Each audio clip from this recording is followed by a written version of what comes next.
بسم اللہ الرحمن الرحیم. ناظرین السلام علیکم. میں ہوں آپ کا میزبان صابر شاکر وفاقی دارالحکومت اسلام آباد سے کچھ تازہ ترین اطلاعات اور ہم خبریں آپ سے شیئر کرتے ہیں. گزرے دن میں بہت زیادہ خبریں تھیں، اڈیالہ جیل سے بھی، GHQ سے بھی، سپریم کورٹ آف پاکستان کمرہ عدالت نمبر 1 سے بھی، ہر جگہ سے خبروں کی بھرمار تھی. تو وقت کم، مقابلہ سخت خبریں آپ کے ساتھ ایک ایک ڈسکس کرتے ہیں، کیونکہ عمران خان صاحب اور افواج پاکستان کے ترجمان ایک بار پھر آمنے سامنے ہیں. عمران خان صاحب نے ایک دفعہ پہلے بھی DGISPR موجودہ جو ہیں ان کو جواب دیا تھا کہ ان کی جتنی عمر ہے اتنا عمران خان صاحب کا تجربہ ہے، اور انہوں نے کہا تھا کہ DGISPR صاحب آپ اس وقت دنیا میں بھی نہیں آئے تھے جب میں پاکستان کا، اپنے وطن کا پوری دنیا میں نام روشن کر رہا تھا، اور پاکستان کو پوری دنیا میں ایک عزت دلائی تھی، اور اس کی وجہ سے مجھے بھی عزت ملی اور میں نے بھی پاکستان کا نام روشن کیا. اس لیے ذرا احتیاط سے گفتگو کیا کریں، کیونکہ آپ کو نہ آپ نے تاریخ پڑھی ہے اور نہ ہی آپ کو ان باتوں کا علم ہے. کل پھر DGISPR نے ایک پریس کانفرنس کر دی، اور اس پریس کانفرنس کا واحد مقصد یہ تھا کہ پاکستان تحریک انصاف کو، عمران خان کو رگڑا لگانا ہے، اور ان کے لیے ایسے الفاظ استعمال کیے جو کہ مریم نواز صاحبہ استعمال کرتی ہیں پاکستان تحریک انصاف کے لیے، عمران خان کے لیے، جو مریم اورنگزیب صاحبہ کرتی ہیں، طلال چودھری صاحب ہیں، رانا ثناء اللہ صاحب ہیں، یعنی کہ عظمیٰ بخاری ہیں. وہ جو الفاظ استعمال کرتے ہیں وہی الفاظ پاکستان تحریک انصاف اور عمران خان کے بارے میں DGISPR نے کل استعمال کیے. انتشاری ٹولہ کہا، فسادی کہا، سب کچھ کہا، اور اس کے ساتھ ساتھ 9 مئی کے حوالے سے انہوں نے بنیادی طور پہ پریس کانفرنس کرنی تھی. باقی ساری باتیں ایک روٹین میٹر کہا تھا، لیکن اصل جو ہدف تھا وہ 9 مئی پاکستان تحریک انصاف اور عمران خان تھا، اور پاکستان کے عوام کی رائے عامہ کو تبدیل کرنے کے لیے پریس کانفرنس کی گئی تھی. لیکن اس کا اثرات جو ہیں وہ اس کے کافی الٹے ہوئے ہیں. کل DGISPR نے ایک بات کی، انہوں نے کہا جی کہ جوڈیشل کمیشن کی بات کرتے ہیں 9 مئی کے حوالے سے، تو ہم تیار ہیں جوڈیشل کمیشن بنائیں، لیکن یہ جوڈیشل کمیشن بنے گا 2014 کا دھرنا وہ بھی آئے گا، پاکستان ٹیلی ویژن پر حملہ والا معاملہ بھی آئے گا، اور پھر PTV پہ حملہ ہوا، پھر پارلیمنٹ ہاؤس پہ حملہ ہوا، وہ سارے کا سارا معاملہ آئے گا. تو انہوں نے 2014 والے اس دھرنے کی بات کی جو کہ ڈاکٹر طاہر القادری صاحب اور عمران خان صاحب لے کر آئے تھے. تو اس پہ بہت اس کے جواب میں فوری طور پہ یہ پریس کانفرنس کے بارے میں آپ کو بتاؤں کہ آگاہ کیا گیا عمران خان صاحب کو، کیونکہ ملاقات کا دن تھا اور پاکستان تحریک انصاف کی لیڈرشپ گئی جیل میں، اڈیالہ میں، ان سے ملاقات کی عمران خان صاحب کو، اور ان کو بتایا کہ جی آج ISPR نے یہ پریس کانفرنس کی ہے، اور اس میں پاکستان تحریک انصاف کو کافی برا بھلا بھی کہا ہے، اور بہت سارے سوالوں کے جوابات کے میں جو دیے وہ حقائق کے برعکس ہیں، غلط ہیں، جھوٹ پر مبنی ہیں، جس پر عمران خان صاحب نے پاکستان تحریک انصاف کی لیڈرشپ کو ہدایت کی کہ جائیں اور جا کے پریس کانفرنس کریں. انہوں نے ایک پریس کانفرنس کی، لیکن اس پریس کانفرنس جو ہے وہ ٹیلی ویژن چینلز پہ دکھائی نہیں گئی، اور وہ بند کروا دی گئی کہ وہ نہیں دکھائی جا سکتی، آپ صرف ہمارا پوائنٹ آف ویو پیش کریں. جبکہ DGISPR کی جو پریس کانفرنس تھی اس میں انہوں نے ایک بات کی، انہوں نے کہا جی کہ آپ 9 مئی کے حوالے سے کمیشن کے مطالبہ کیا جا رہا ہے، تو انہوں نے کہا جی کمیشن بنائیں، لیکن وہ جو ہے پچھلے معاملات کا بھی جائزہ لے گا، دھرنے کا بھی، 2014 کے دھرنے کا بھی وہ تحقیقات کرے گا، اس کے پیچھے کون تھا، تو اس وقت کیوں نہیں پاکستان تحریک انصاف کو کرش کر دیا گیا اور آج یہ مسائل نہ ہوتے. اس طرح کی باتیں انہوں نے کی، ویسی باتیں جیسے باقی جو عمران خان صاحب کے مخالفین کرتے ہیں، بدترین مخالفین. تو بہرحال اس کے بعد ملاقات ہوئی. ملاقات کے بعد پاکستان تحریک انصاف نے DGISPR کی پریس کانفرنس کا ترقی جواب دیا، اور 2 اور 2 4 کی طرح حساب برابر کر کے فارغ کر دیا. رؤف حسن صاحب، انتظار پنجھوتا، نعیم حیدر پنجھوتا، انہوں نے ایک پریس کانفرنس کی اور انہوں نے بتایا کہ عمران خان صاحب سے ملاقات ہوئی ہے، اور عمران خان صاحب کو DGISPR کی جو پریس کانفرنس ہے اس کے بارے میں تفصیل سے بتایا گیا،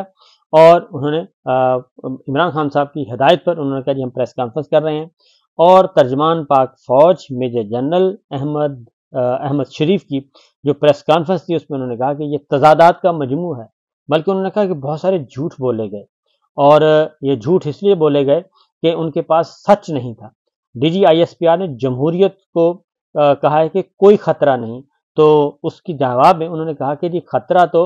اس چیز کو ہوتا ہے جو موجود ہو، جبکہ اس وقت ملک میں تو جمہوریت ہے ہی نہیں، تو اس لیے جمہوریت نہیں ہے تو پھر خطرہ کس بات کا. رؤف حسن صاحب نے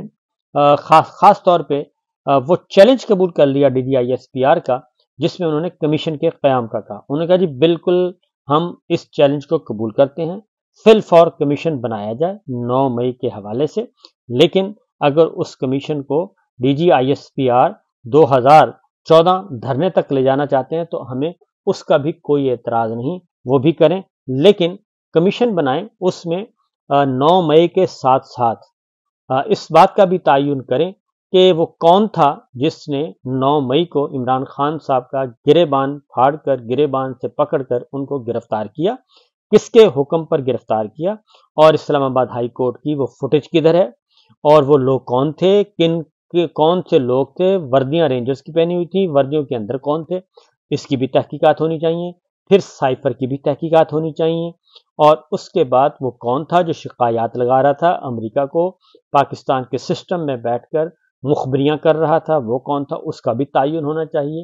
اور صرف یہیں تک معاملہ نہیں رہنا چاہیے بلکہ رجیم چینج آپریشن سارے کے سارے کا بھی اس بات کی بھی انویسٹیگیشن ہونی چاہیے جوڈیشل کمیشن میں، تو یہ سارے کام ہوں، اور جو بیرون ملک جائیدادیں ہیں ان کے بارے میں بھی انویسٹیگیشن ہو جائے تو کوئی حرج نہیں ہے۔ تو انہوں نے کہا کہ بالکل یہ ساری باتیں ہم تیار ہیں، کمیشن بنائیں، ہم ویلکم کرتے ہیں، لیکن انہوں نے کہا کہ سمجھ نہیں آ رہا DGISPR کا کہ ان کی DGISP کی پریس کانفرنس تضادات کا مجموعہ تھی، اور فرسٹریشن بہت زیادہ ٹپک رہی تھی، اور مضحکہ خیز بات جو انہوں نے کہی وہ یہ تھی کہ جمہوریت کو کوئی خطرہ نہیں، ملک میں جمہوریت نہیں بلکہ شخصی آمریت ہے اس وقت۔ رؤوف حسن نے یہ بھی کہا کہ ہم جوڈیشل کمیشن کے قیام کا ہم نے بھی مطالبہ کیا تھا، اب DGISPR نے بھی کر دیا ہے، لہٰذا ہم چاہتے ہیں کہ فل فور جوڈیشل کمیشن بنائیں، اور اس پہ یہ جو میں نے آپ کو باتیں بتائی ہیں انہوں نے کہا کہ سارے معاملے کی تحقیقات کریں، اور پھر اس میں آڈیو لیکس، جبری سیاسی طلاقوں اور سیاسی انجینئرنگ جو کی گئی، پھر مینڈیٹ چوری کیا گیا، بلے کا نشان، وہ کہتے ہیں یہ ساری چیزیں اس میں آ جائیں اور دودھ کا دودھ پانی کا پانی ہو جائے گا، اور انہوں نے کہا کہ ان معاملات پر اگر جوڈیشل کمیشن بناتے ہیں تو ہم تائید کریں گے اور ہم سپورٹ کر رہے ہیں۔ انہوں نے آرمی چیف کو چیلنج کیا۔ اس کے بعد انہوں نے کہا کہ جی آپ عمران خان اور پاکستان تحریک انصاف کے خلاف پریس کانفرنس کریں گے تو ہم آپ کی باتیں نہیں بھولیں گے اور ہم اس کا جواب دیں گے، اور کل پھر پاکستان تحریک انصاف کی لیڈرشپ نے بھرپور جواب دیا۔ میرا خیال ہے کہ DGISPR اگر صرف اپنے آپ کو عسکری امور اور دفاعی امور تک محدود رکھتے اپنی پریس کانفرنس تو اتنی باتیں نہ سننی پڑتی، کیونکہ پوری دنیا میں یہ ایک جگ ہنسائی ہوئی ہے کہ ایک طرف وہ کہہ رہے تھے کہ ہم فوج جو ہے اس کا سیاست سے کوئی تعلق نہیں ہے، لیکن دوسری جانب وہ ساری کی ساری پریس کانفرنس جو ہے وہ سیاسی امور سے ہی متعلق تھی۔ آپ نے پی ٹی آئی کے خلاف پریس کانفرنس کریں گے تو ہم آپ کی باتیں نہیں بھولیں گے، قوم کو بتایا جائے کہ دشمن کون ہے اور پی ٹی آئی یا ان پر الزام لگانے والے۔ سیدھا انہوں نے رؤوف حسن صاحب نے بات کی، ہمارے لوگوں کو غائب کیا گیا، ان کو زبردستی وفاداریاں تبدیل کروائی گئیں، اور رات کے اندھیرے میں مینڈیٹ جو ہے وہ لوٹا گیا، اور اس کی بھی انکوائری ہونی چاہیے، اور چیلنج کرتے ہیں کہ جوڈیشل کمیشن بنائیں تاکہ پتہ چلے کہ عمران خان پاکستان تحریک انصاف مجرم ہے یا پھر جرم کرنے والے وہ کون ہے، یہ ساری کی ساری باتیں آنی چاہیے۔ انہوں نے کہا کہ الزام تراشی سے کوئی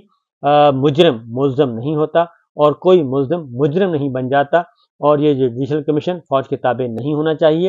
اور فوج کے تابع نہیں بلکہ آزاد ہونا چاہیے۔ ساتھ ساتھ انہوں نے کہا کہ میں یہ دیکھنا چاہوں گا کہ وہ مناظر جو کیمرے کے آنکھ نے محفوظ کی ہے وہ کہاں ہیں، عمران خان صاحب کی گرفتاری کی CCTV فوٹیج ہم دیکھنا چاہیں گے کہاں ہیں، اور عمران خان کی گرفتاری کی CCTV فوٹیج کے وہ ثبوت مٹا دیے گئے تو کیوں مٹائے گئے، اور جب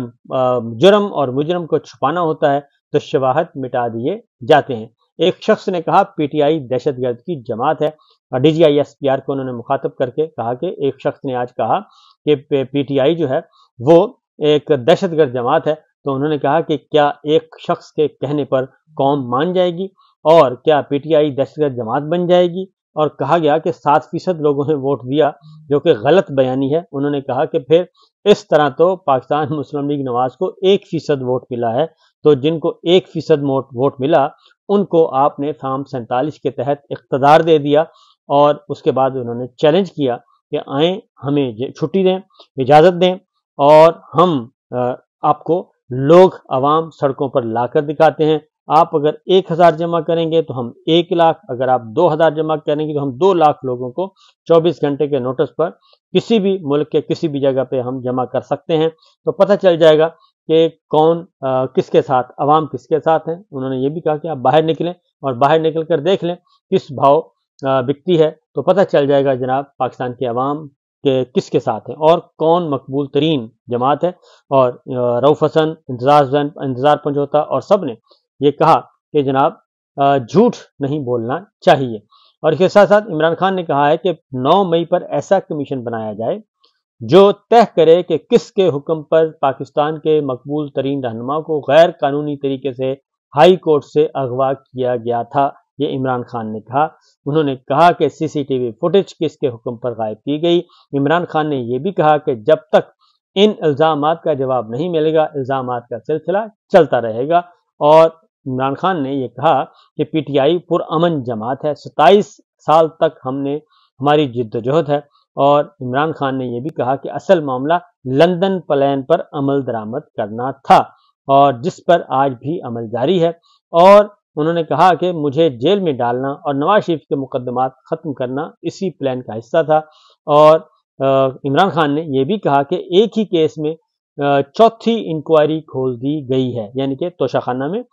چوتھی دفعہ اس کا ٹرائل کرنے کا ارادہ ہے۔ کیا نیب کا ادارہ صرف عمران خان کے کیسز چلانے کے لیے رہ گیا ہے؟ اور چیئرمین نیب سے پوچھتا ہوں کہ کیا گندم بحران پر آپ کو نوٹس نہیں لینا چاہیے تھا؟ اور گندم بحران